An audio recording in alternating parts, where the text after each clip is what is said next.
और अब गुजरात राज्य की झांकी लोह पुरुष सरदार पटेल के साथ भावनगर के महाराजा कृष्ण कुमार सिंह जी की प्रतिमा दर्शनीय है, जिन्होंने गुजरात राज्य से भारत संघ में विलय का सर्वप्रथम कदम उठाया।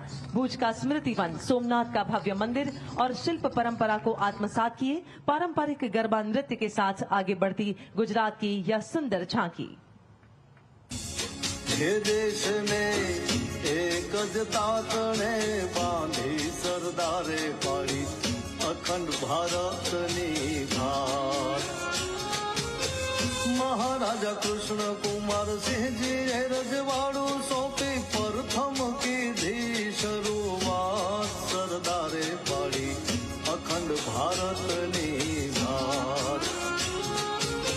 हीरा बाजार के स्मृति वन सघळे आजे याद करे छे नरनार सोमनाथ मंदिर नो जीर्णोद्धार।